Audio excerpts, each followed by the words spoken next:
Bonjour, bienvenue dans ce deuxième volet de notre série sur DevOps. Aujourd'hui, on va traiter qu'est-ce que DevOps, entrevue avec l'expert Jean-Marc Lavoie. Bonjour Jean-Marc. Bonjour Sylvie, ça fait plaisir de faire cette deuxième capsule avec toi qui remplace en fait une capsule précédente qu'on avait fait l'an dernier. Juste question de se mettre à jour sur les pratiques qui ont un peu changé la liste en fait. Pas les pratiques qui ont changé, mais la liste a changé pour suivre le marché. En effet, les capacités DevOps ont beaucoup évolué au cours de l'année 2022 et cette deuxième vidéo est une mise à jour sur une vidéo précédente que nous avions faite l'an dernier. Alors, un petit rappel, dans la première vidéo, on avait vu un bref historique de DevOps pour comprendre pourquoi les organisations veulent adopter DevOps. Dans cette deuxième vidéo, on explore qu'est-ce que le DevOps. Alors, rappel sur les mesures de performance de livraison et d'opération de logiciels. Donc, on avait les 4 mesures clés qui sont le délai de réalisation, la fréquence de déploiement, qui sont des mesures de processus, le délai moyen de mise en service, puis le pourcentage de défaillance, qui sont davantage des mesures de qualité d'application. Et à cela, on ajoute une 5e mesure clé qui parle davantage de performance opérationnelle, c'est-à-dire la disponibilité des logiciels, et qui a été ajustée, Jean-Marc, Ouais, n'est-ce pas? ça a été un peu ajusté parce que les premières ébauches étaient sur la disponibilité. Maintenant, c'était pas tout à fait adapté tout le temps. Donc, ils sont plus allés avec la capacité des équipes à respecter la disponibilité. Parce que parfois, un système peut être suffisamment disponible, par exemple, de 8 à 5 sur les heures normales de travail. J'ai un site web qui vend des pièces de quincaillerie pour faire des armoires. Fait qu'ils font leur mise à jour vers 9 heures le soir. Excellent. Généralement, les travailleurs sont juste pas là, fait qu'il n'y a pas de problème. On peut pas faire ça sur Amazon, ça c'est clair. Donc, En effet. Aussi, un petit rappel de l'impact de la performance de livraison sur la performance d'organisation où meilleure est notre performance de livraison logicielle, meilleure on aura une performance organisationnelle, comme par exemple la profitabilité, tout ça, et aussi la performance non commerciale. oui, donc ça couvre vraiment toutes les deux reliées ensemble, là, ça couvre vraiment notre productivité, la profitabilité, les gains de l'entreprise, la part de marché, le nombre de clients, la qualité des produits et services, la quantité de produits et services, l'efficience opérationnelle, mais de toute la chaîne, pas juste du logiciel, la satisfaction des clients, puis la capacité à atteindre la mission de l'entreprise. Tout ça OK. va sous le volet performance de l'organisation. Ou performance non commerciale, Les deux. les Donc, deux. OK, performance des organisations commerciales ou non commerciales. d'accord. Bon, alors, par où commencer? On a d'abord les 5 principes Oui. clés. Donc, les grands principes de DevOps, la base essentielle qui se mesure malheureusement pas. Donc, on y va avec le principe. Après ça, on va aller dans les pratiques qui sont plus terre à terre, plus faciles à quantifier, à mettre en œuvre. Donc, la qualité, c'est un non négociable. Il faut produire de la qualité au niveau du logiciel pour ne pas passer notre temps à le réparer pendant qu'il est en production. Donc, culture de qualité, toujours faire le logiciel de bonne qualité. Travail en petits lots, principe qui vient de Lean, qui est aussi en agile, hein, qu'on connaît. Bien sûr. On veut travailler sur des petits lots de travail, les compléter à 100%. Ça veut dire les livrer, les mettre en production dans les mains des clients pour que s'il y a des problématiques, on le sache tout de suite. Donc, on veut terminer, donc faire le travail et terminer le travail au complet. On veut de l'automatisation, éviter les tâches répétitives et les erreurs reliées aux tâches répétitives. Donc, Qui on va sont manuels, automatiser c'est ça? partout. Oui. Oui, les tâches manuelles sont un problème, incluant les tests. Ça, c'est une partie Incluant les tests, bien enfant sûr. pauvre. OK. Finalement, en amélioration continue aussi, principe Lean. Donc, on veut s'améliorer. Si on a des problématiques, on veut les régler pour éviter que ça revienne et améliorer aussi notre productivité. Et on veut une responsabilité, une culture de responsabilité. Donc, ce qu'on fait, on l'amène en production et on s'en occupe en production. On est responsable de ce qu'on fait. On corrige au besoin. Quand on dit responsabilité, on dit pas coupable, on dit responsable. Donc, on est responsable de s'améliorer et d'apprendre de nos erreurs. Ça, c'est les 5 clés. Finalement, ces principes clés-là nous ramènent au fait que DevOps, dans le fond, c'est juste l'agile plus plus. Ben, c'est de l'agile où on s'est rendu au bout de la procédure. On a inclus l'opération. Parce qu'un logiciel a de la valeur uniquement la journée où les utilisateurs s'en servent. La journée où le logiciel n'est pas utilisé, n'est pas livré, ou est brisé en production, ben, on n'a plus la valeur. Ben, c'est de l'investissement sans le rendement. Ouais, définitif. D'accord? Et par rapport aux capacités? Oui. Donc, les capacités. Ça a beaucoup bougé. Avant, c'était 24 capacités. Il y en avait 24, il y en a 36. 36, une douzaine de plus, 50% d'augmentation. Donc, on a 36 capacités qu'on a recoupées ici en 6 grandes catégories. C'est des catégories qui sont recoupées du côté statistique au niveau du DORA. Ils peuvent être recoupés de façon différente au niveau de Google Cloud. OK, on les a. Ils sont classés différemment. Dans ce cas-là, on a repris la classification par catégorie de DORA Research parce que c'est ça qui fait les liens entre les groupements et l'effet positif sur d'autres points.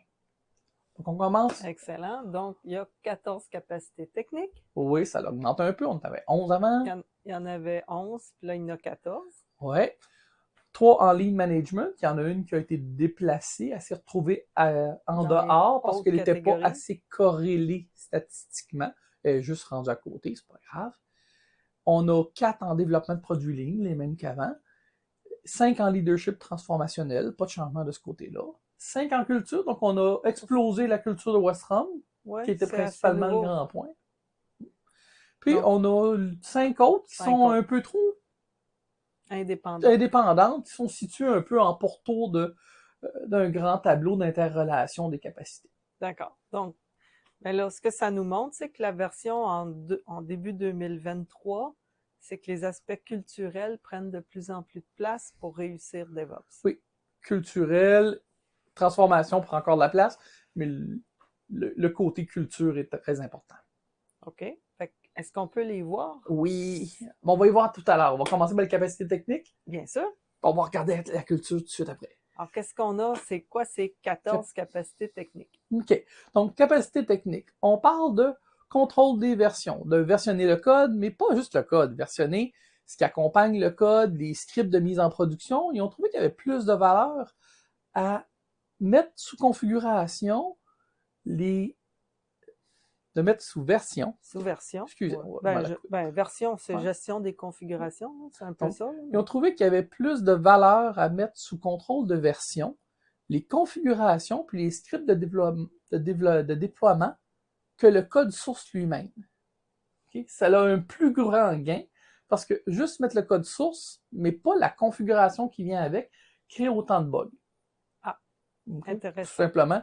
Et là, on parle de plus en plus aussi de infrastructure as code. Oui, tout est as code. OK? Fait qu'on parle de le pipeline est as code. Donc, la façon dont tout est attaché ensemble, c'est du code. Et le code est versionné, révisé. L'infra, donc la connectivité réseau, est comme du code. Donc, tout est as code. Et donc, tout est auditable en passant. Et tout est auditable. Ça, ce qui est intéressant, c'est que ça donne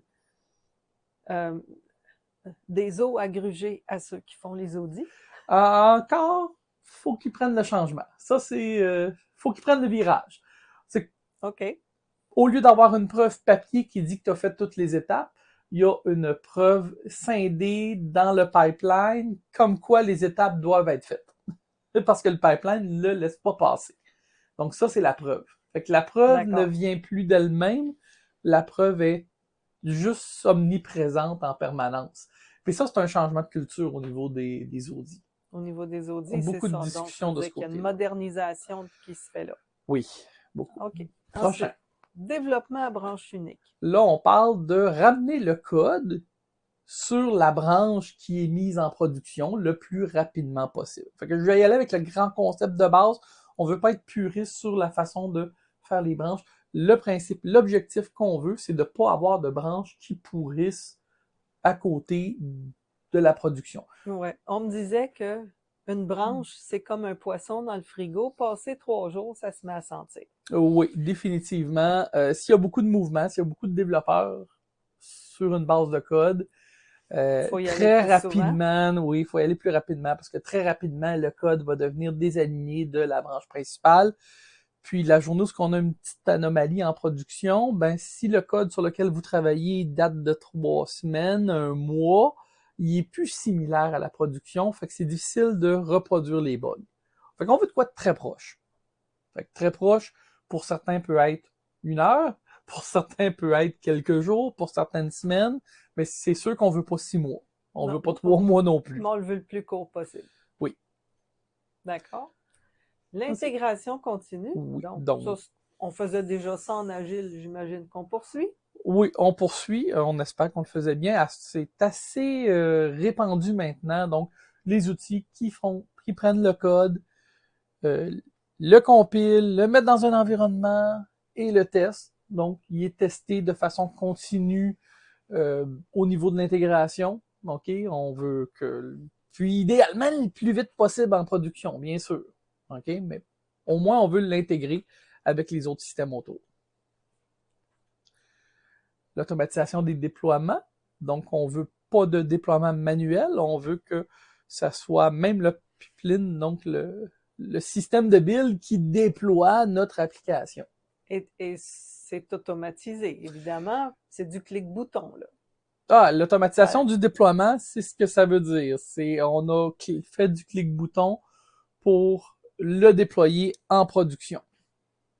D'accord. Fait qu'on parle de quelques secondes ou minutes au lieu de quelques semaines comme ça se faisait avant. Oui, sans interruption. Donc, on veut pas d'interruption de 3 semaines Du comme système, on là. a vu là Ouais. récemment, avec une grande filiale qu'on n'aura pas, mais on Oui, veut pas oui, arrêter notre une système. grande société Okay? d'État, là, oui. Mais, puis, bien souvent, ces déploiements-là, ce qu'on va faire des bascules. Donc, on va le déployer, puis quand le déploiement va être complété, prêt à servir des requêtes, on va basculer la charge. Okay? Fait on va déployer en continu, puis on va basculer la charge pour qu'il n'y ait pas d'interruption, ce qui nous permet de déployer très fréquemment. Mais encore, c'est pas des déploiements qui prennent 2 heures, là. C'est relativement court. Ensuite, l'automatisation des tests. Ben, c'est une condition sine qua non pour qu'on puisse automatiser les déploiements, mais aussi faire l'intégration continue. Ouais, définitivement. Ben, il y en a qui pensent qu'on peut tout simplement automatiser tout ça, brancher ça ensemble, puis oups, on a de l'automatisation et ça se fait tout seul, ça se déploie sans test. Non, non, on a le droit de déployer fréquemment parce que ce qu'on a fait avant a été testé et que les tests prouvent qu'on n'a rien brisé. Si j'ai pas de test qui roule tout seul, j'ai pas de preuve que j'ai rien brisé. Et là, je suis pas en train de faire du développement en continu, je suis en train d'ajouter des instabilités de façon permanente à mon système qui peuvent briser du code existant. Puis ça va briser. La question, c'est quand. La question, c'est pas si. Même en faisant le plus grand soin possible, on a des petites anomalies. Ben, si on fait pas de test, imaginez la quantité qu'on a. C'est clair qu'on en a beaucoup. Fait on veut automatiser les tests, vraiment une bonne couverture de tests. On va quand même faire un peu de vérification manuelle autour, surtout pour les nouvelles choses, s'assurer que nos tests couvrent vraiment tout. Mais il faut que nos tests soient capables d'assurer une bonne validation, qu'il n'y a pas eu de régression. Excellent. Oui, ensuite, les tests en continu, ça, ce que ça veut dire. Puis là, il y a Ça veut dire qu'on ne fait pas des tests juste à la fin, là. Puis, On en fait au fur et à mesure de l'avancement des travaux. puis quand on dit pas juste à la fin, c'est pas juste à la fin du projet, pas juste à la fin du PI, pas juste à la fin d'un sprint de 2 semaines. Non, non, c'est des tests en continu. Je suis en train de coder et je teste en même temps. En fait, idéalement, je veux du TDD. Je veux écrire mes tests, écrire mon code, puis faire progresser mes tests au fur et à mesure. Puis de temps en temps, ben ça va faire des tests plus unitaires, plus petits. De temps en temps, je vais aller faire mon test. Dès que je vais bâtir mon logiciel, je vais le ramener, il va y avoir des tests dans l'intégration continue qui vont rouler plus haut, puis je vais l'envoyer dans un environnement qui va faire des tests encore un petit peu plus larges. Oui, parce qu'on ne veut pas juste des tests unitaires. Et Non. c'est pas ça qui est le plus payant. Non, ben ça prend des beaucoup tests de tests unitaires, fonctionnels. ils sont moins coûteux. On veut rester le plus fonctionnel possible parce que la fonctionnalité est stable. Une hypothèque il y a 10 ans, ça s'appelait une hypothèque. Ça s'appelle encore une hypothèque aujourd'hui. Elle va coûter plus cher un peu cette année, mais ça reste une hypothèque. Le concept reste le même. La technologie en dessous a changé. Elle change fréquemment. Okay. Donc, on va vouloir aller s'attacher sur le fonctionnel, tester partout, tester même en production. Je le déploie en production. Avant de mettre la charge dessus, je vais aller exécuter un petit test pour m'assurer que mon service il roule. Est-ce qu'il marche bien? Parfait.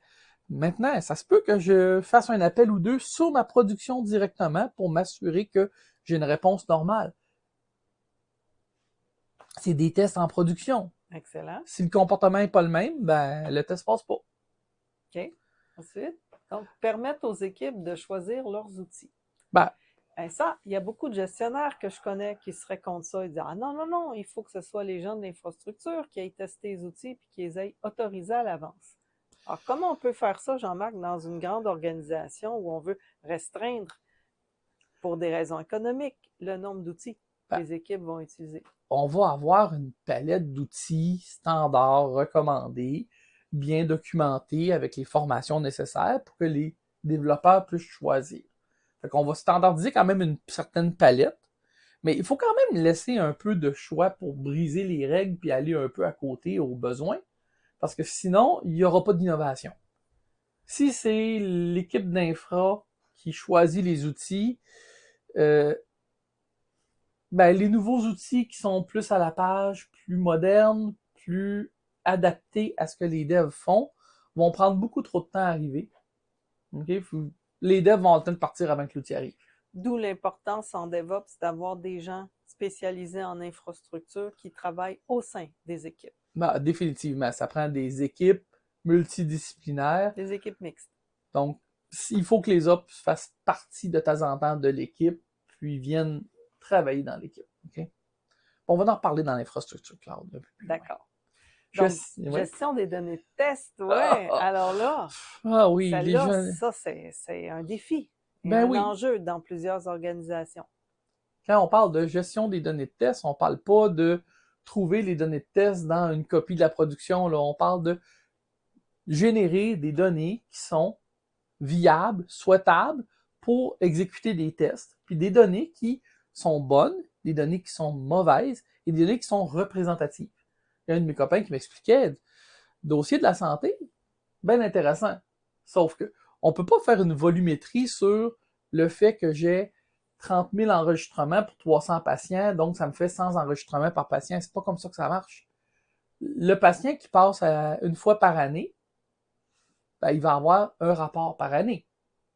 Il n'y en aura pas 100, là. Mais le patient qui est malade, qui passe 2 fois par semaine, il va avoir des notes dans son dossier 2 fois par semaine. Puis malheureusement, c'est lui qui passe le plus souvent. Fait que la donnée représentative, c'est pas une moyenne de fiches pour le patient. C'est le plus grave des patients, c'est lui qui sert le plus. C'est lui qui passe à la clinique 2 fois par semaine parce qu'il fait de la dialyse, puis il est traité 2 fois par semaine. Lui, son dossier, s'il est trop lent, on a un problème. Fait que ça prend des données qui sont représentatives. Okay. Des données qu'on peut utiliser, constater, recharger à la demande, puis qui contiennent aussi, dans certains cas, des erreurs. Parce que je veux savoir comment mon système se comporte en erreur. On veut attraper les erreurs, ben oui. Donc, il faut être capable de reproduire ces erreurs-là aussi dans mes données de test. Absolument. Ensuite. Intégrer la sécurité dès le départ. Donc, il y en a qui appellent ça DevSecOps. Oui, c'est un petit peu un pléonasme dans le sens que c'est comme monter en haut. La sécurité n'a jamais été enlevée de DevOps. Dans DevOps Days, ils faisaient des blagues, ils disaient dans DevOps, le S, c'est comme HTTPS, c'est la sécurité, ça fait partie. Ça fait partie de l'opération. Je veux livrer de la valeur en production et la maintenir. Si c'est pas sécuritaire, je perds ma valeur. Donc, je peux pas me permettre de ne pas avoir de sécurité. La sécurité, ça fait partie de DevOps. DevSecOps, il rehausse un peu, il en parle plus, il sensibilise beaucoup. C'est pas mauvais parce qu'il manquait un peu de sensibilisation de ce côté-là. On a FinOps aussi qui s'occupe du côté finance, parce que les gens sont responsables de ce qu'ils font, mais pas au point de se rendre compte qu'il y a un coût associé. Fait que faut le ramener un peu des fois. Fait que c'est des volets qui viennent ramener un peu plus d'informations sur ces aspects-là. C'était là pareil. Puis DevSecOps ramène aussi certaines mesures. Donc, Le temps que ça va te prendre à régler des anomalies, qui est prédicteur de si tu vas les régler avant d'avoir des attaques. Intéressant. Ensuite, gestion du changement de base de données. C'est très difficile, des changements de base de données. C'est Il y a genre des ajouter techniques. des attributs dans des Oui. tables, là, puis tout ça? Ben oui, c'est parce que c'est pas toute la base, c'est pas toutes les bases de code qui vont bien se comporter lorsqu'on ajoute un attribut. Et si j'ai deux services qui roulent en parallèle, puis j'ajoute un attribut, ben, il faut que je le prévoie. Fait qu'il faut que je gère les changements de base de données pendant mes déploiements et pendant mes retours en arrière. Donc, ce que ça me dit, c'est que si je développe un système embarqué, temps réel ou peu importe, et qu'il n'y a pas de base de données, cette pratique-là, elle ne me servira pas. Il va y avoir des formats de données, il va y avoir des choses qu'il faut gérer. OK. Donc, c'est pas que de la base de données dans un système, dans un SGBD, mais ça peut être n'importe quelle structure de données qui est utilisée et qui est appelée à être modifiée en cours de route. On se concentre principalement sur la base de données, là, mais les mêmes pratiques les structures de données, en général, ont le même genre de problématique. C'est juste plus critique au niveau de la base de données. Ouais, sachant que du logiciel, à la base, ça manipule des données. Et bien sûr, là, on parle pas juste de faire une automatisation qui va ajouter le champ. Là. On parle de gérer le fait que ce champ-là va être ajouté une fois, mais que je peux avoir 3 services qui consomment la structure. Donc, il faut que les services ils fonctionnent avec le champ de plus, même s'ils sont pas au courant. Fait que ça se peut que je doive déployer du code prêt à fonctionner avec un champ qui n'est pas là en ce moment, mais qui va apparaître. Je vais ajouter les champs, mon service va continuer à fonctionner. Puis après ça, ben, je vais mettre à jour mon service pour qu'il utilise ce champ-là. Et après ça, ben, je vais corriger parce que j'ai la moitié des services qui ont rempli le champ avec des données, puis l'autre moitié qui est encore en train de se faire mettre à jour, qui ne l'ont pas fait. Fait qu'il va falloir que je gère avec ça. C'est une gestion plus complexe que juste dire, ben, on va fermer le système, puis on va mettre un champ de plus, puis c'est tout, là.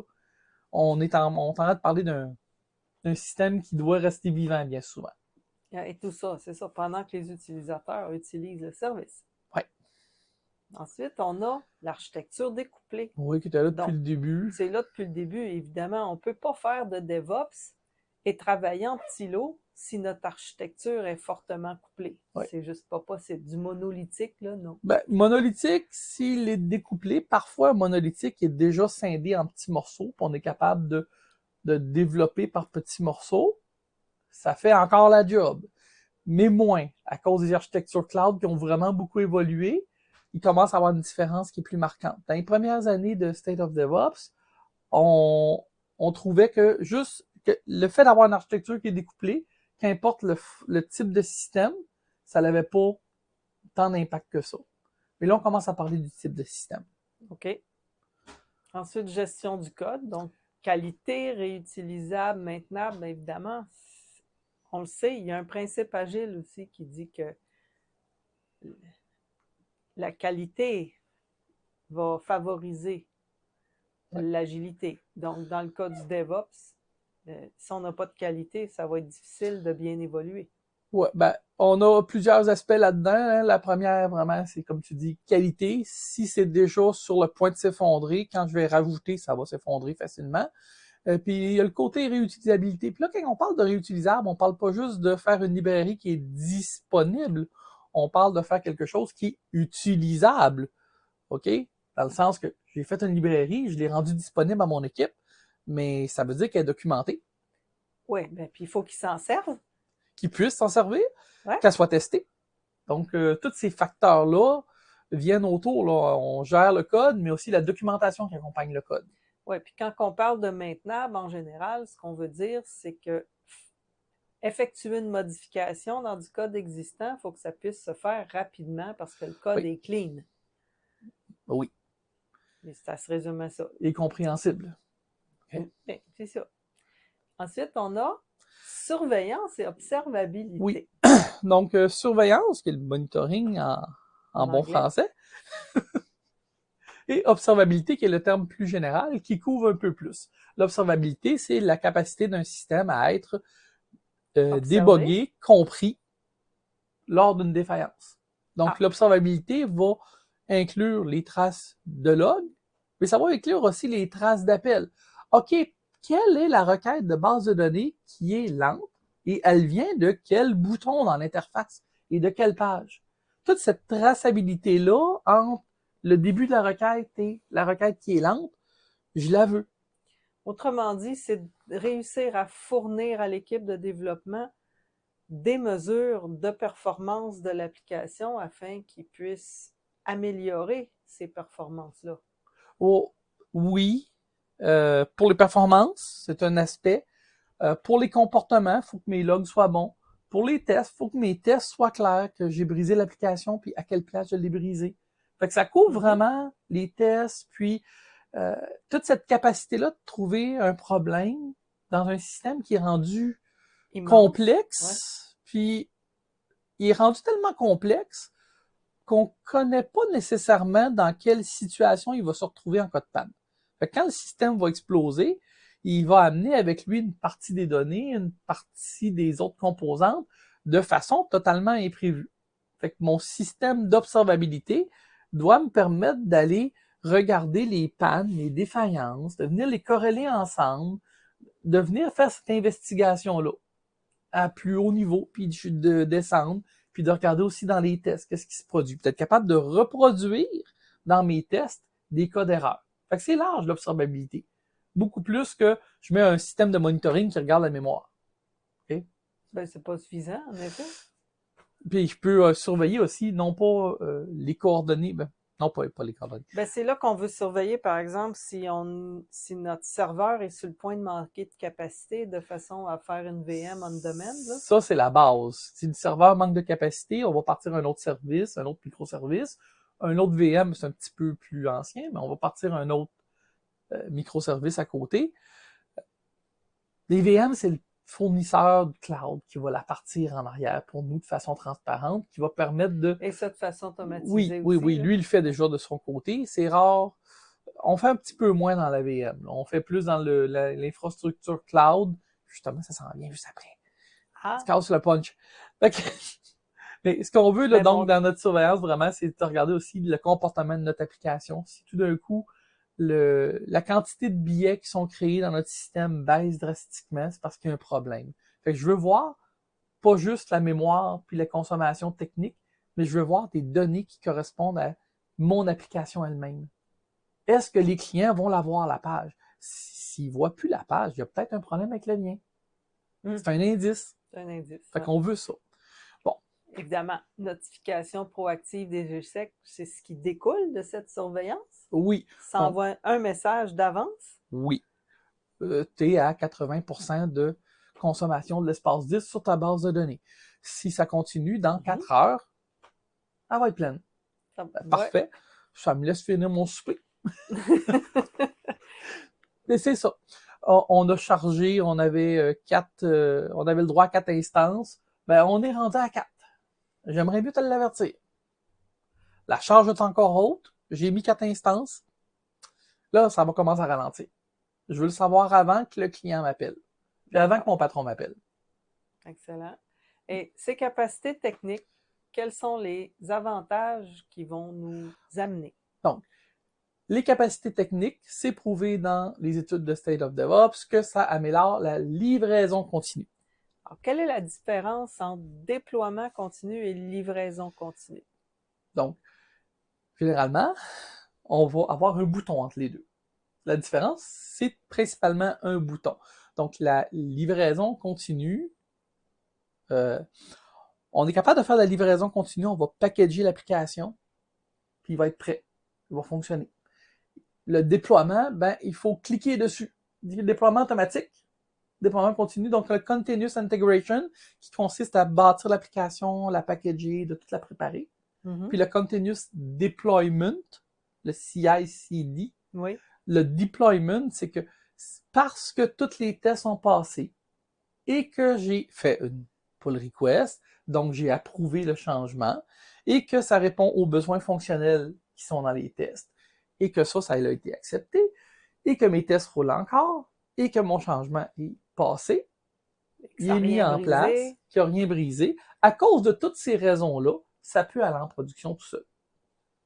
Merveilleux. Il est là, le continu. Et cette livraison continue, donc, elle va nous apporter aussi une augmentation de notre performance de livraison logicielle, bien sûr.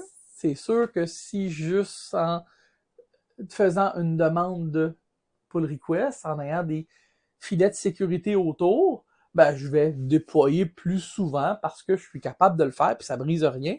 Et j'ai la tête nette, j'ai le cœur net de la situation. Mon code est rendu en prod, il n'y a rien cassé. Puis je peux continuer ma journée puis passer au prochain sujet. Parce que mon dossier est réglé.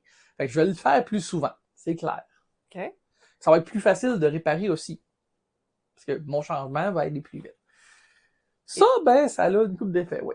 Ça a un impact sur notre culture. Oui, cette façon de travailler-là va changer notre approche. On va être capable d'expérimenter plus. On va être capable de dire, OK, je le fais, mais parce que j'ai un filet de sécurité, parce que tout est là, je vais devenir plus responsable, je vais devenir plus ouvert sur ce que je fais. Fait que je vais avoir une meilleure communication. Bon, on va plus s'attaquer à, OK, pourquoi est-ce que ça n'a pas fonctionné exactement? Qu'est-ce qu'on a raté? On va changer un peu notre façon de voir les problématiques. Puis, je pense qu'il faut exploser un petit peu plus qu'est-ce que ça contient, le volet culture. On va y passer tout de suite après. Puis, finalement, ces deux-là, que soit la culture et la performance, ben, c'est prouvé que ça l'aide notre performance organisationnelle. Puis là, en jaune, c'est la performance de livraison et d'opérationnalisation du logiciel. Okay. Maintenant, la culture. Donc, c'est une nouvelle catégorie de capacité DevOps. Alors, qu'est-ce qu'il y a là-dedans, Jean-Marc? Ah, une couple de belles petites choses. Culture organisationnelle de Wes Fromm, hein, genre on l'aime bien celle-là. Qu'est-ce que c'est? Donc, on va essayer de la décrire un petit peu simplement. C'est la façon dont les équipes communiquent à l'intérieur de l'organisation. Ça peut être une façon qui est très politique. Donc, on va faire shoot the messenger, on va éliminer le messager. Donc, c'est le porteur de mauvaise nouvelle. Party pooper, on s'en débarrasse. Oh, j'ai déjà vu le gars de sécurité se faire appeler le party pooper. Fait que, ouch! ça part mal.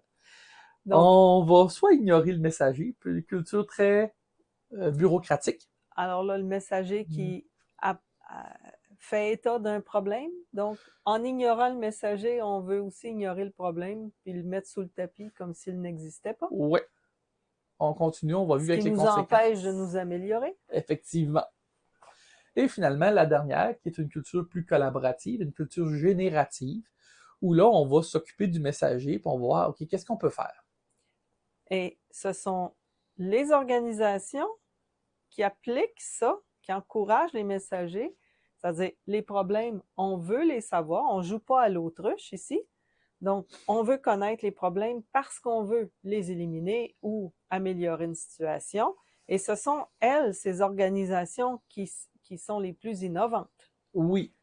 Ben, quand on n'essaie rien, on se trompe pas. Puis quand on essaie juste 3 fois par année, ben, on innove 3 fois par année. Et quelles autres pratiques on retrouve donc? Culture d'apprentissage. Donc une organisation DevOps, comme une organisation agile, c'est des équipes qui apprennent. Oui, plusieurs façons d'apprendre. Hein. Ça peut être de la formation plus formelle, ça peut être des communautés de pratique qui vont échanger. En général, c'est plus des communautés de pratique qui se font mettre en place. Il y a quelques organisations qui sont dans un format plus université qui appelle, où on va faire des formations pour les gens. Puis on va former beaucoup plus les gens. Ce que j'ai vu dans les communautés de pratique, c'est que souvent, celui qui fait le test le premier avec pas nécessairement la formation va trouver une recette et il va partager la recette qui n'est pas nécessairement la meilleure. Ceux qui ont fait les formations ont des meilleures recettes à partager. Fait que peut-être qu'un mélange entre les deux est une bonne idée. Mm-hmm. Puis j'ai vu aussi passer que les taux de pourcentage de façon d'apprendre. Okay? Il y avait une ancienne étude qui était menée qui disait on apprenait en formel peut-être un 10%, un 30%, ouais. On avait des ratios. Puis les dernières études semblent noter que ces ratios-là ont tendance à glisser. On a tellement de choses à apprendre qu'on est obligé de faire un petit peu plus de formel qu'avant. Donc notre pourcentage d'apprentissage formel, au lieu de par essai ou par collaboration, a augmenté. Donc, mais en même temps, l'être humain apprend beaucoup en faisant des choses Oui. aussi. Mais il faut pratiquer. Dans des domaines techniques comme l'informatique, apprendre dans un livre, c'est beau, mais si on ne le met pas en pratique, on n'intègre pas ces Oui, mais connaissances-là. le formel n'est pas seulement une présentation visuelle. Le Non, formel va être une formation qui va peut-être inclure un laboratoire. avec des mises en œuvre. Ouais. Il faut savoir ce qui existe avant de pratiquer. Si on ne sait pas qu'est-ce qui est disponible pour nous aider, ben on fera pas, on Bon, n'utilisera pas la meilleure recette. on reste dans le noir. Oui. On navigue à l'aveugle. Oui. En Oui, effet. le Titanic. Donc, la connaissance, c'est la base Oui. de l'innovation. Ensuite, satisfaction professionnelle. Ah, il Intéressant. faut être heureux du travail qu'on fait, se sentir utile, apprécier.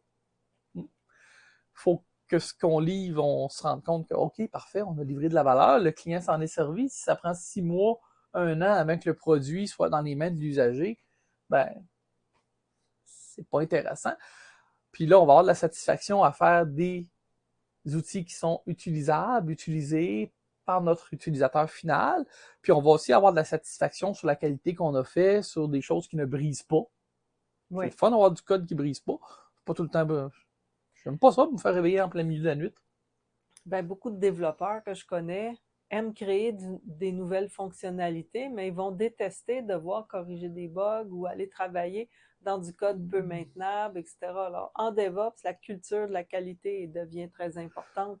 Ouais. Et on est satisfait parce que on est satisfait de notre travail bien fait. Oui. Puis là, il faut essayer de garder ces gens-là avec le produit autant que possible, puis leur donner des façons d'innover dans leur métier en restant un peu plus proche du produit. Parce que s'ils font un produit de qualité, qui n'est pas plein de bugs, ils vont rajouter des fonctionnalités et ils vivront pas avec trop de bugs. Ils vont être heureux. Ça va les aider. Fait que ça va les encourager à faire de la qualité. Encore faut-il les laisser le temps un peu pour faire cette qualité-là. Ça coûte cher, la qualité. Puis l'identité, donc, c'est ça. L'identité de la personne envers l'entreprise avec laquelle elle travaille. Puis le taux de recommandation aussi. Est-ce que tu voudrais venir travailler avec nous dans mon entreprise? Je m'identifie, j'aime l'entreprise pour laquelle je travaille, donc je vais recommander aux autres, je vais aimer à faire avancer cette compagnie-là. Donc, on veut avoir ce sentiment-là en place. Et finalement, la sécurité psychologique. Il ne faut pas avoir peur lorsqu'on a des nouvelles idées de les proposer, lorsqu'il y a des problématiques de venir les proposer. Il ne faut pas avoir peur d'être tassé dans son coin. Hein. Ou de se faire rire de ses idées, qui sont pourtant bonnes. Ouais, faut pas oublier que des idées qui étaient très, très farfelues il y a 10-15 ans sont maintenant monnaie courante. Comme le TDD. Oui. Hein? Les premières années que le TDD était proposé avec Extreme Programming, dès 1999, donc début des années 2000, plein de gens disaient, mais voyons, ça n'a pas d'allure d'écrire les tests avant le code. Puis aujourd'hui, ben, il y a plein de monde qui en font parce que c'est comme manger du brocoli. Il faut y avoir goûté pour connaître que c'est bon. Donc, oui. À ce moment-là, moi, quand j'en ai fait du TDD, j'ai tout de suite compris que je ne reviendrais pas en arrière. Ouais. Parce que c'était une meilleure façon de faire qui m'apportait à moi une certaine sécurité sur la qualité du code que je produisais. Parce que je le testais à mesure et j'avais un feedback constant à l'effet que ce que j'étais en train de développer marchait. C'est le but. C'est le but. Donc, le Lean Management, alors dans le Lean Management, on va retrouver une limite des travaux en cours. Oui, donc on veut travailler sur une quantité raisonnable de tâches et les compléter à 100%. Ouais. Donc l'idée, c'est que si on travaille sur trop de tâches en parallèle, on perd énormément de temps à faire du context switching, c'est-à-dire passer d'une tâche à une autre, puis on revient aux premières parce qu'elle n'était pas finie, puis là, se remettre dans le bain, il y a une perte de temps là, systématique qui va se faire. Ouais. Donc, pour éviter ça, pour éviter le gaspillage pour se remettre dedans, on commence une tâche, on la finit. Oui. Ensuite, une gestion visuelle, oui. C'est-à-dire que, typiquement, tableau Kanban, où est-ce qu'on voit l'état d'avancement des différentes tâches qui sont en cours, ce qui nous permet de mieux gérer nos goulots d'étranglement, de voir là où est-ce que ça bloque. Donc, une gestion visuelle, c'est très parlant. Une image vaut 1000 mots. Fait que quand on a notre tableau Kanban de l'avancement des tâches qu'on maintient à jour, ben, c'est plus facile pour l'équipe de constater lorsqu'il y a un problème ou il y a quelque chose qui bloque à quelque part. On voit qu'on a un changement d'expert dans les chaises. Finalement, c'est lui. Ensuite, système de surveillance qui permet d'éclairer sur des décisions métiers. Donc, surveillance au niveau applicatif. Oui, je veux avoir l'information sur ce qui est vraiment utilisé par mes clients. Donc, quand je fais une surveillance d'application, je veux savoir quelles pages servent. Je veux savoir quelles fonctionnalités sont utilisées. Puis là, il faut aussi se méfier des fonctionnalités qui servent une fois par année. Le bilan de fin d'année, il n'est pas souvent utilisé, mais il est bien important quand même. Mais pour les autres fonctionnalités, je veux savoir lesquelles je veux investir de l'argent dedans. Ouais. Puis effectivement, que le bilan de fin d'année, s'il y a 5 boutons à peser, versus un achat en ligne, s'il y a 5 boutons à peser au lieu de 2, oui, je vais refaire l'achat en ligne, là. Mais je me débarrasserai pas de l'autre fonctionnalité. C'est juste que je vais y passer moins de temps sur des petits détails d'usabilité. Parfait. Ensuite, on va avoir...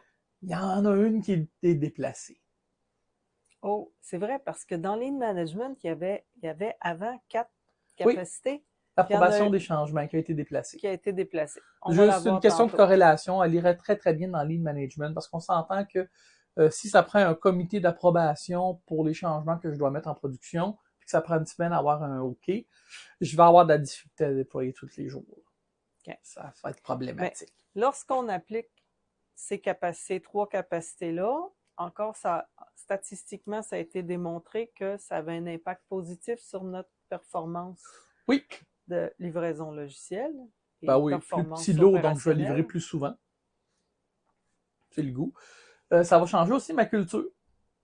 Parce que je vais communiquer, je vais être livré plus souvent, je vais travailler en petit lot, c'est visible, c'est là, c'est présent, donc la façon de communiquer va changer un peu. Mm-hmm. Et bon, on rend les choses transparentes avec la gestion visuelle aussi. Oui. Et la transparence, c'est l'ingrédient principal de quelque chose qui s'appelle la confiance. Oui, mais ça, c'est dans la catégorie autre. Oh, on va le voir tantôt. Coupe encore le punch. Donc, développement de produits Lean. Développement de produits Lean. On retrouve là-dedans 5 capacités. Oui. Donc, travailler en petit lot, qui est directement lié au principe clé. Oui. Travailler en petit lot. Toujours en petit lot de fonctionnalités. En petit lot de fonctionnalités. Pourquoi des petits lots? Parce que ça nous permet justement de limiter nos travaux en cours. Et de se réadapter. Oui, de se réadapter plus souvent. Ensuite? Ben, rendre le travail visible dans le flux de valeur. Oui. Alors, ça implique ça, que le flux de valeur est connu. Oui. Oui, définitivement. Ça, c'est problématique, ça. Quand on commence à dire, OK, ben, on va travailler dans un climat safe, on a des trains. Ah, parfait. Elle est où la chaîne de valeur? Grand silence. C'est pas bon, c'est. Non, c'est ça. C'est ce qu'on appelle en anglais le Value Stream Management. Ouais. Et on rend le travail visible à l'intérieur de cette chaîne de valeur pour qu'on comprenne que la fonctionnalité qu'on est en train de développer, elle s'inscrit à telle place dans le processus d'affaires. Oui. Ensuite, on a recueillir et appliquer la rétroaction des clients. Ouais. Parce que comme on déploie souvent, comme on a des notifications proactives, la surveillance, observabilité, tout ça, on a aussi le feedback des clients. Oui. Différentes façons de le collecter. Il peut être collecté directement en ligne sur notre application. Il peut être collecté dans le formulaire.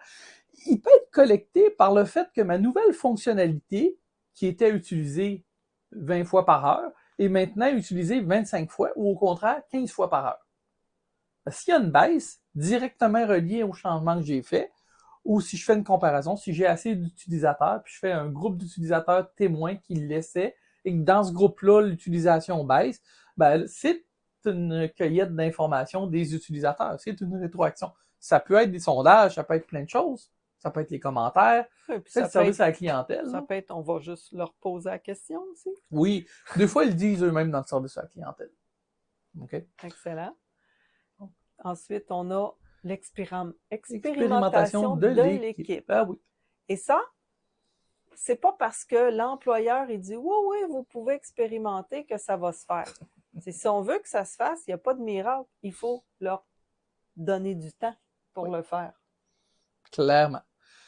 Il faut que ça soit valorisé, il faut que ça soit mis à l'ordre du jour et dans l'agenda, hein, surtout que plus qu'on va s'améliorer sur notre gestion visuelle, puis notre travail en petits lots, puis nos beaux tableaux Kanban, ben si l'exploration est pas mise dans le carnet de produits, ben on l'aura pas l'exploration. Fait que Non, il se fera juste pas. il faut l'essayer, il faut que ça soit encouragé. Si on a une nouvelle techno qu'on veut essayer, ben des fois on va arriver à dire, OK, ça serait la bonne place pour essayer cette technologie-là dans ce bout de produit-là qu'on commence à essayer, voir comment ça va.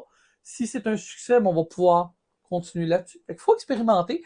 Ça se fait par l'équipe, puis l'équipe, ben c'est pas juste les devs, c'est le PO, un vrai PO idéalement. PO, les opérations aussi. Oui, les Tout opérations. ça. Oui, ça se fait de concert. Là, Et tout ça, c'est dans le but d'innover. Oui. Oui, il n'y a personne qui veut faire des jeux de tic-tac-toe. Là. On essaie de faire quelque chose qui permet de livrer de la valeur à notre client Ouais. plus solidement, plus Ben, rapidement. ça peut être expérimenter des nouvelles façons de coder, comme ça peut être Oui, expérimenter des nouveaux outils aussi. définitif. Puis tout ça, Ben, ça va contribuer de façon positive à augmenter notre performance. ouais. Puis, c'est un double book. Et c'est une double boucle parce que plus la performance, elle augmente, meilleur sera le développement de produits lean. C'est-à-dire que quand je suis capable de déployer mon système Plus souvent. à tous les jours, ben, je peux déployer quelque chose pour vérifier, pour expérimenter, et je peux l'enlever en dedans de quelques jours. C'est facile de le mettre en place, puis de l'enlever. Puis de l'enlever. Puis c'est facile de se réajuster, ok, de faire une fonctionnalité, une plus petite, commencer avec, puis si c'est pas bon, de l'enlever.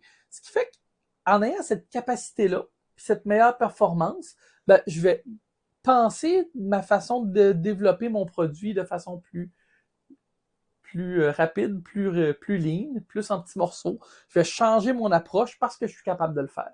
Et Non. parce que je change mon approche, je vais augmenter ma capacité. Et évidemment, ça aura aussi un impact sur notre culture. Oui, qui aide la performance. C'est ça. Autre catégorie, leadership transformationnel. Ouais, grande catégorie, moi, c'est ce qui m'a frappé le plus quand j'ai lu le bouquin Accelerate de Nicole Forbes-Green, c'est le leadership transformationnel. C'est là que j'ai compris que si on travaillait pas à exprimer pourquoi c'est important de faire du DevOps, puis qu'on faisait pas l'évangélisation un peu, ça l'arrivera pas, tout simplement. Puis c'est un volet qu'on maîtrise mal en tant que développeur. Ben, il y a ça d'une part, puis il y a d'autre part le fait que les gestionnaires ont aussi besoin de formation sur le DevOps pour qu'ils comprennent en quoi ça consiste et qu'est-ce que ça va leur apporter à eux comme individus. Là. Oui, clairement. Donc, alors, on a ici une vision qui est claire et bien communiquée. Oui, puis il faut que ça vienne d'en haut un peu. Là, faut qu'en haut, on vienne dire, ben, on veut améliorer nos façons de développer pour être plus en mesure de contrôler nos opérations. Il faut le promouvoir d'en haut. Sinon, ben, les gens vont l'essayer. On puis parle ils vont se ici fatiguer. de la vision sur le DevOps. C'est pas une vision de produit ici, là. C'est une vision sur le DevOps. Ben, qui inclut à les l'échelle de pratiques. l'organisation, qui inclut l'ensemble des pratiques Oui. dont on parle dans cette vidéo. Oui. Ensuite, on va avoir la communication inspirante. Ben oui, hein, quand on va parler de DevOps, il faut être encourager les bonnes choses. Comme gestionnaire, il faut qu'au minimum, il soit capable de l'épeler et de savoir qu'est-ce que ça veut dire. Hein? Définitif. Ensuite, une stimulation intellectuelle, donc parce qu'on motive les gens, parce qu'on les stimule intellectuellement. Et il faut poser la question, allumer une petite flamme, semer des graines, semer des idées, puis les idées, avec le temps, se mettent en place, puis mûrissent. Ça peut prendre du temps. C'est beaucoup plus long souvent que de dire « vous allez faire ça là, comme ça ». Suggérer des idées, des pistes d'amélioration c'est un peu plus long, mais le résultat est meilleur. Ensuite, on a le prochain. Donc, Oui. le meneur-supporteur. Donc, le patron, Il donne des il idées. donne des idées, puis il est là pour soutenir les équipes à ce qu'elles puissent réaliser ces idées-là. Oui. Puis poser les bonnes questions aussi. Fait que Ça veut aussi dire que ce patron donne à ses membres d'équipe le droit à l'erreur. Absolument. Alors, quand on est en train d'expérimenter un truc, puis que le résultat qui ressort n'est pas celui qu'on s'attendait, c'est pas de la faute de l'individu. Il faut pas lui dire, ben, c'est de ta faute si ça marche pas. Il faut dire, ah ben merci, on vient d'apprendre quelque chose. Ouais. Que cette avenue-là qu'on a explorée, c'était pas la bonne. Fait que parfait, on va en explorer d'autres. Ben Donc, oui. il faut remercier ceux qui nous amènent des mauvaises nouvelles parce que ça nous permet de se virer de bord puis d'innover plus rapidement dans d'autres directions. Oui, il faut aussi se méfier un peu des expériences qui ont raté. L'idée, c'est de faire une expérience pour apprendre quelque chose. Il faut juste faire attention quand on fait une expérience. Parfois, le manque d'information de la personne fait en sorte qu'elle va rater l'expérience. J'ai entendu parler d'équipes qui avaient eu des problèmes avec des .unit ou à faire des tests unitaires en .NET parce que le framework marchait mal. Mais quelque part, c'est rendu assez gros, là. C'est peut-être parce qu'ils ne savaient pas Ils faire ont des peut-être tests pas eu la unitaires. formation, ils ont peut-être... Bon, fait qu'il faut faire attention à passer toute l'information. J'ai essayé ça, et ça n'a pas marché. OK, maintenant on sait quoi pas faire. S'il y a quelqu'un qui dit que ça fonctionne, ben peut-être qu'on devrait l'écouter aussi. Ça fait partie de l'expérimentation. Il y a des tests qui font sa fusion depuis 30 ans pour la fusion nucléaire. Puis, il continue. Donc, oui.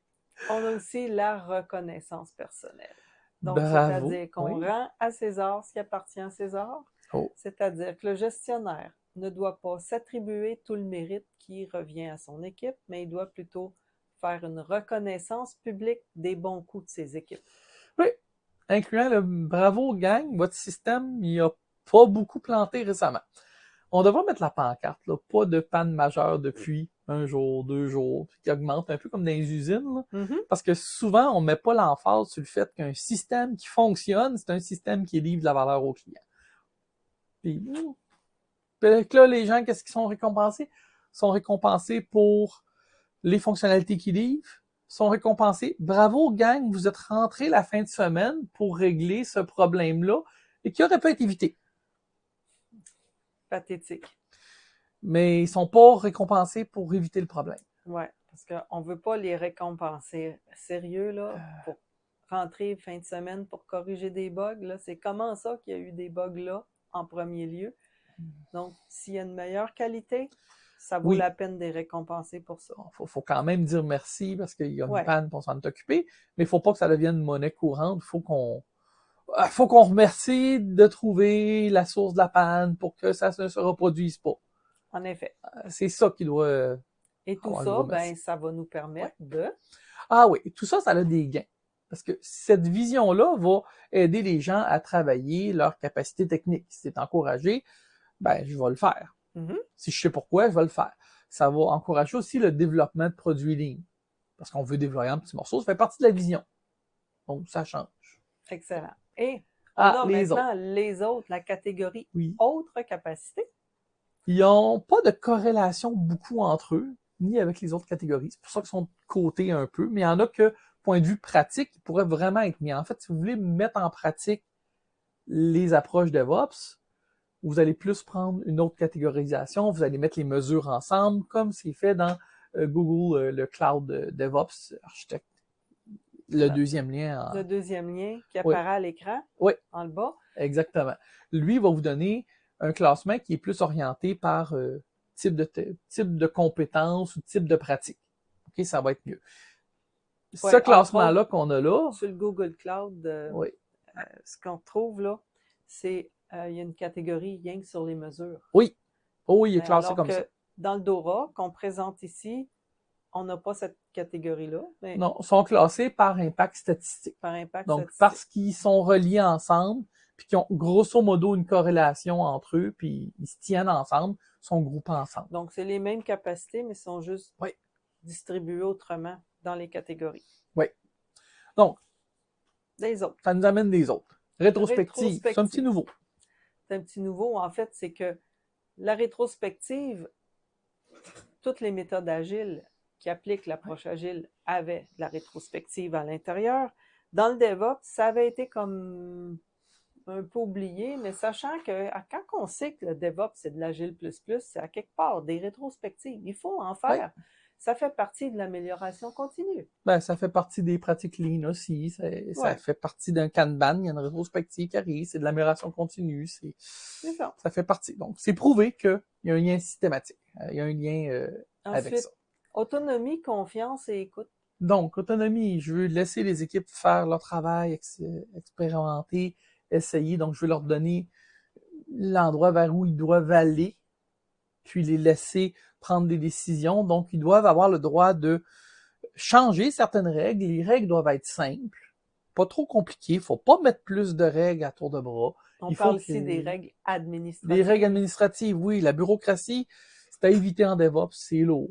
Donc, on veut que les règles soient faciles, puis parfois, pour le bien du client, il faut enfreindre certaines règles. Il faut que les gens aient le droit d'en enfreindre certaines et d'échanger. On les enfreint temporairement, le temps d'expérimenter, puis de dire si ça va mieux, peut-être qu'on doit modifier la règle. Effectivement. Et si ça ne fonctionne pas, de revenir à la règle. Puis les règles qui nous empêchent d'atteindre nos objectifs, ben, doivent être changées. De toute évidence. Ensuite, on va retrouver... Ah oui, excuse, on n'a pas parlé de la confiance. La confiance, on en a un peu parlé tantôt. C'est-à-dire que... Confiance envers notre gestionnaire. Notre gestionnaire et la confiance dans les deux sens, c'est-à-dire du gestionnaire vers l'équipe puis de l'équipe vers le gestionnaire. Ouais. Dans les deux cas, le premier ingrédient, c'est la transparence. Effectivement. Puis il faut que les gestionnaires écoutent aussi ce que les équipes ont à dire, puis ils l'en prennent en ligne de compte. D'accord. Ensuite, ce qu'on appelle sous-traitance fonctionnelle. Peux-tu nous délimiter un peu en quoi ça consiste? Dans le outsourcing, j'ai envoyé à une autre équipe externe ailleurs la tâche de faire une partie de mon système. J'ai fait faire du développement en dehors. Ouais, mais il n'est pas cette autre équipe, ça veut pas dire qu'elle travaille en mode DevOps? Ah ben non, ça veut pas dire. C'est pas une garantie. C'est pas une garantie. On veut garder des équipes autonomes, ça veut dire que les produits, on veut les garder à l'interne. Donc, test de reprise après sinistre. Oui. Donc, une stratégie de secours, je prends des copies de secours. Est-ce que la récupération se fait bien? J'ai un site de relève. Est-ce que ça tombe bien sur le site de relève? Donc, toujours être prête si jamais notre serveur crash. Si nos serveurs, nos services, qu'importe ce qui va crasher, il faut avoir un plan pour remettre le système en marche et l'avoir testé. Et sinon, ça rapidement. Oui. Sinon, c'est comme mon téléporteur là, que je dis depuis des années que j'en ai un. Il dématérialise, mais je n'ai pas testé la rematérialisation. Personne ne veut l'essayer, personne n'y fait confiance. Ben, un backup qui n'a pas jamais été testé, c'est pareil comme ça. Ouais. Le petit dernier, l'infrastructure cloud. On t'en a glissé un mot tout à l'heure. Donc l'infrastructure qui est sur l'info nuagique. Oui, donc là, on parle d'une infrastructure cloud. Là, on parle de quoi? On parle d'un libre service à la demande des développeurs. Des développeurs. Là, on parle pas de venir prendre IT. Des équipes. Oui, des équipes. Puisque dans l'équipe, il y a des gens d'infrastructure. Oui. Il faut que ça soit sous demande. Là, on parle de platform engineering récemment, qui est de rendre ça plus facile d'accès pour les équipes. Mais ce qu'on veut, c'est d'éviter d'avoir, surtout ce qu'on veut pas, là, c'est d'avoir un intermédiaire qui fait que quand j'ai besoin d'avoir soit une machine virtuelle ou qu'importe ce que ça soit, un microservice ou qu'importe, je veux déployer quelque chose de nouveau, je veux pas ouvrir un billet de service de quelqu'un d'autre qui va le faire pour moi. Là. Et qui va le faire au bout de 2 semaines. Là. Non, ça marche pas. Il faut que ça soit à la demande. C'est un libre service. OK? Il faut qu'il y ait de l'accès à ce que je fais, mais de partout. C'est-à-dire que je déploie des services. Si j'ai besoin de faire une petite modification pour qu'il y ait plus de capacité, il faut que je sois capable de le faire sur un téléphone, une tablette. Il faut que j'aie accès. Oui, puis c'est réglé. pour me dépanner rapidement. Sinon, je suis obligé d'arrêter l'activité que j'ai en dehors des heures de bureau normales, puis d'aller le faire. C'est pas très intéressant. Ben non, parce que ça vient réduire la disponibilité du système. Resource pooling, les serveurs dédiés, c'est fini. Donc, on déplace les machines sur le cloud. Puis quand on a besoin de plus de ressources, on augmente la capacité. Donc, des services qui sont capables de marcher à 1, 2, 3 copies et qu'on l'a essayé aussi. Hein, parce que si j'ai un service qui, en 2 copies, consomme chacun 100 connexions à la base de données, mais que ma base de données en tolère 200, quand je vais tomber à 3, ça va commencer à exploser. Ouais. Ça ne marchera pas. Ça nous prend de l'élasticité rapide, bien sûr. idéalement automatique. Pour les mêmes raisons. Ouais. Mais si jamais ma base de données a un plan que je paye un certain prix, mais que je me rends compte que j'ai un problème de capacité, je dois être capable de l'augmenter dans un délai raisonnable. Puis je dois avoir vérifié que quand je fais ça, ça veut dire que je vais fermer la base de données, je vais l'augmenter, je vais la réouvrir. Il faut que je m'assure que le reste de mon système, il revienne sur ses pattes tout seul. Ouais. Hein, faut que ça soit testé, là. Puis, en plus de ça, je vais avoir des services qui sont mesurés. Je veux savoir à quelle vitesse ils vont, comment ça me coûte. Le FinOps s'en vient un peu là-dedans. Je veux mesurer mes services, voir qu'est-ce qui se produit, mais je veux savoir qu'est-ce que je consomme exactement. Sinon, je suis dans le néant. D'accord. Et tout ça, ben là, on voit que les deux Ouais. premières capacités vont avoir un impact surtout sur la culture. Ouais, un impact positif sur la culture. Donc ça, c'est rétrospective, autonomie, vont changer la culture. C'est sûr qu'à partir du moment où on fait des rétrospectives correctes qui ont un suivi, Ben, j'ai un sens ouais. d'être écouté par mon gestionnaire, il y a des actions qui sont prises, je vais tomber dans une culture qui est beaucoup plus générative. Le Messenger était coupé. Il était écouté, pas coupé. Et les autres. Les 4 dernières, donc, ont un impact sur la performance, Oui. mais de manière générale, un impact positif, sauf la sous-traitance fonctionnelle qui, elle, a un impact négatif sur la performance d'organisation. Autrement dit, la sous-traitance, oui, mais pas sur les fonctionnalités qui font partie directement de notre chaîne de valeur. Ce qui est notre chaîne de valeur, si on fait de la sous-traitance pour développer des nouvelles fonctionnalités, ça va baisser notre performance. Fait que oui, on va sous-traiter des choses. On s'entend, là. Envoyer des choses sur le cloud, c'est que je viens sous-traiter la gestion des serveurs puis de la mécanique physique de tout ça. Oui, mais c'est pas fonctionnel, ça. C'est pas fonctionnel. Je fais pas développer ma fonctionnalité à l'étranger, là. Exactement. Ou chez un sous-traitant. Ouais. Hein, je peux faire installer mon câblage réseautique. C'est pas de la fonctionnalité. Je peux faire mon système téléphonique par quelqu'un de l'externe. C'est pas ma fonctionnalité principale de l'entreprise. Je suis pas au cœur de l'affaire. Hein, ça veut dire aussi de pas développer un Microsoft Word. On va l'acheter et on va l'utiliser. Donc, ce que ça veut dire, c'est que si on embauche des sous-traitants, on les veut dans nos murs, fusionnés dans nos équipes. Oui. Oui, puis on peut les garder plus longtemps aussi, hein, parce que la politique, après 2 ans, de laisser aller le consultant, des fois, on laisse aller le cerveau avec tout l'apprentissage qu'il y a eu pendant un bon bout de temps. Ouais. La culture d'apprentissage s'applique aussi aux consultants, malheureusement.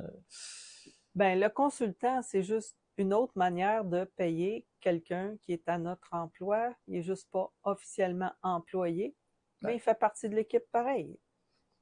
Clairement. Ouais. Alors. Oui, ça couvre les capacités. En conclusion, donc DevOps, c'est 36 capacités, dont 14 capacités techniques. C'est bien plus que de la simple automatisation de déploiement.